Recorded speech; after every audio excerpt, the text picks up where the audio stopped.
மகாகவி பாரதி எழுதிய பாஞ்சாலி சபதத்தை அவர் நடையில் தனி நடிப்பாக நடித்து காட்ட வந்துள்ளேன். காட்சி 1. இடம் அவனிலே இணையில்லா அஸ்தினாபுரம் அரண்மனை. நெஞ்ச துணியுடைய துரியோதனன் தர்மன் செய்த வேள்வியை எண்ணி எண்ணி சகுனியிடம் புலம்புதல். எப்படி பொறுத்திடுவேன் மாமனே, யாகத்தில் அந்த பாண்டவர் பெற்ற நிதியையும் சீரையும் சிறப்பையும். உலகம் தொடங்கிய நாள் முதல் மாமனே, அந்த தர்மன் போல் புகழில் உயர்ந்தவர் யார் உலர் மாமனே? என்ன சொல்கிறாய் துரியோதனா? உன்னினும் செல்வனோ அந்த தர்மன்? அடே மாமனே, அவன் செல்வத்தை யார் சொன்னது? அவர் செய்த யாகத்தை மறந்து விட்டாயே என் மாமனே. உலகில் எதனை மறப்பினும் அந்த யாகத்தை யான் இனி மறந்திடலாகாது. துரியோதனா, யாகம் தானே, நாமும் செய்வோம். அடே மாமனே, அந்த யாகத்தில் என்னை வெதுப்பியவை வேறு ஒன்று உண்டு. என்ன வெதுப்பியதா? என்னவென்று சொல் துரியோதனா. அந்த வேள்வியிலே பொன்னோடும் பொருளோடும் கண்ணை பறிக்கும் அழகுடைய மங்கையர்களை மன்னர்கள் அவர்களுக்கு ஈந்ததையும், நாரதனும் அந்த வேத வியாசனும் வேள்விக்கு வந்ததும் விண்ணை பிளந்த மறை ஒளியும் வாழ்த்தொலியும். அப்பப்பா, அட எதற்கு இத்தனை வீண் வார்த்தை? அவை அத்தனை இல்லாமலாக்க உபாயம் ஒன்று சொல்வேன் கேள். உபாயம்? சொல் சொல் சொல் என் மாமனே, என் இனிய மாமனே, சொல் சொல் சொல். மணிமண்டபம் ஒன்று கட்டு.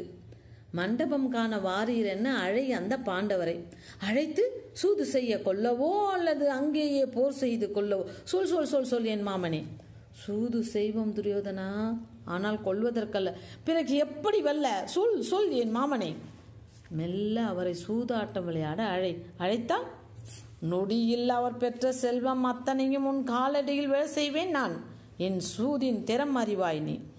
மாடு மனை மக்கள் மட்டுமல்ல துரியோதனா, அவர் மனைவியும் கூட. ஆஹாஹா, நன்று சொன்னாய் என் மாமனே. என் ஆவி பிழைக்க செய்தாயாடா என் மாமனே. இப்போதே ஏற்பாடு செய்கிறேன். காட்சி 2. திருதராட்டிரன் விருந்துக்கு அழைத்ததாக விதுரன் தூதுரைக்க அஸ்தினாபுரம் காண வந்த பாண்டவர்களை சகுனி சூதாட அழைத்தல். தர்மா, பொழுதுபோக்காக கொஞ்சம் சூதாடலாமா? ஐய, சதியுறு சூதினை நான் விரும்புவதில்லை சகுனி. ஏன்? உன்னிடம் உள்ள செல்வத்தை கொள்ளையடித்து விடுவோமா? அல்லது போரில் வெல்லும் நீ இதில் வெல்ல முடியாதா? அல்லது தோல்வியை கண்டு பயமா? சகுனி, தோல்வியை கண்டு தோல்பவன் அல்ல நான். அப்போ பந்தயம் வைக்க பயமோ? இப்படி தயங்குகிறாய்? பரபரத்திராதே சகுனி. பந்தயம் வைக்க விந்தையான பொருள் பல உண்டு என்னிடம் சகுனி. எதிரே வைக்க உன்னிடம் நிதியும் உண்டோ? 1 மடங்கு வைத்தால் மாமனுக்காக 9 மடங்கு வைப்பேன் நான். துரியோதனா, ஒருவனாட பணையம் ஒருவன் வைப்பதோ? மாமனாட பணையம் மருமகன் வைப்பதோ? பொழுதுபோக்குதானே தர்மா. சரி, உருட்டு பகடை 5. தோ ஒளிமுத்து மாலை 5. இதோ மாலை எனக்கு. சரி 8. உருட்டு பகடை 1000 பொன்குடம். 1000? இதோ 8 பொன்குடம் எனக்கு. ஆனிரை அத்தனையும் 7. இதோ 7. மாடு மனை மக்கள் அத்தனையும் எனக்கு. சரி போடு 10 நாடு நகர் வைத்தேன். 10 போட்டேன் பார்த்தர்மா. நாட்டை இழந்தேன் மாமனே. அவன் நாடு நகர் மனை மக்கள் அத்தனையும் உனக்கே. என் ஆசை மருமகனே, அத்தனையும் உனக்கே. போதும். போதாது. போதும் சகுனியே, போதும். ஆட்டத்தை முடிப்போம். இனி இழப்பதற்கு ஒன்றுமில்லை. முடிப்போம் சூதை. தைரியத்தை விட்டுவிடாதே தர்மா. இன்னும் நீ ஜெயிக்க வழி உண்டு. என்ன சொல்கிறாய் சகுனி? எல்லாவற்றையும் தான் இழந்து விட்டோமே. பல்லவர்கள் நீங்கள் சூதில் வைக்க தகுந்தவர்கள் தான். நீயும் நீ தம்பியரும் உள்ளரே. அடே சகுனி, இழந்ததை பெற்றிடலாம். சரி, தம்பிய 4 பகடை 12 உருட்டு. கோபப்படாதே தர்மா. இதோ 12 உருட்டி விட்டேன் பகடையை. அடுத்து நீ சொல் என்னை. 1. நான் 1. இதோ 1. நீயும் அவர்களுடன் சென்று அடிமைகளை 1. அடுத்து வை. இனி யாரை வைக்க? உன் மனைவியை. அல்லல்ல, உங்கள் மனைவியை. சகுனி, என்னை கோபிப்பதில் நியாயமில்லை. என் சூதின் திறம் அப்படி, உன் துரதிருஷ்டம் இப்படி. சீ போடா சகுனி. வை உன் திருவை. திரும்பும் அத்தனையும் வைத்தேன். சொல் பகடை. தாயம், தாயம் தாயம், தோ போட்டேன் பார் தாயம், உன் திருவும் போனது பார் தர்மனே. ஆஹா,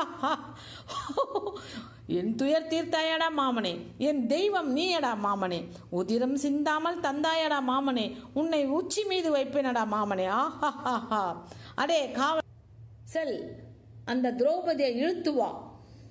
காவலன் செல்கிறான். காவலன் சென்று திரௌபதிக்கு பாண்டவர் சூதில் தோற்றதையும் துரியோதனன் அவளை அழைத்ததையும் கூறுகிறான். அம்மனே போற்றி, சூதில் பாண்டவர் தம்மையும் உம்மையும் தோற்றனர், பலர் கூடிய அவையில் அழைத்தனன் உம்மையின் அரசன், வாருங்கள். யார் கூறிய வார்த்தையடா இது? போகட்டும், அவர் தன்னை வைத்த பின் என்னை இழந்தாரா அல்லது என்னை வைத்த பின் தன்னை எழுந்தாரா? அறிந்து வா, செல். காவலன் சென்றதும் திரௌபதியை இழுத்து வர துச்சாதனன் வருகிறான். ஏய் கூண்டிற் பறவை அல்ல நீ, ஐவர் கூட்டு மனைவி, இன்று எங்கள் மன்னன் சொத்து, வாங்கிட்டு. ஐயோகோ ஐயோகோ, அந்த அஸ்தினாபுரத்திலே அந்த கௌரவர் சபையிலே அறம் கண்டவர் யாரும் இல்லையோ, ஒற்றை ஆடையில் மாத விழாவில் இருக்கிறேன், பார்த்து நிற்கின்றே, தடுப்பார் யாரும் இல்லையோ. ஐயோகோ ஐயோகோ, நெட்டை மரங்களாக நிற்கின்றீர், உங்கள் பெட்டை புலம்பல் யாருக்கு வேணும்? அண்ணா, இதோ திரௌபதி. ஐயோகோ, பெண்டீர் தமை உடையீர், பெண்களுடன் பிறந்தீர், பெண் பாவம் அன்றோ? பெரியோரே கூறுங்கள்.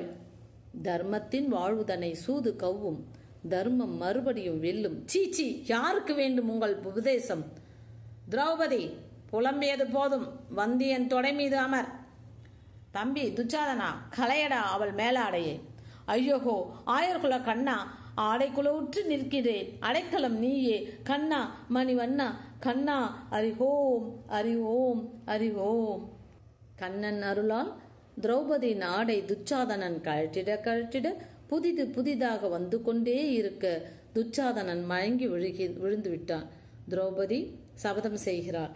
ஓம் தேவி பராசக்தி ஆணை, பாவி துச்சாதனன் செந்நீர், அந்த பாழ் துரியோதனன் ஆக்கை ரத்தம் மேவி இரண்டும் கலந்து குழல் மீடினில் பூசி நறுணையை குளித்தே சீவி குழல் முடிப்பேன், இது செய்யும் முன்னே யான் முடியேன், இது அந்த பராசக்தி ஆணை. பாஞ்சாலி சபதம் முற்றிற்று.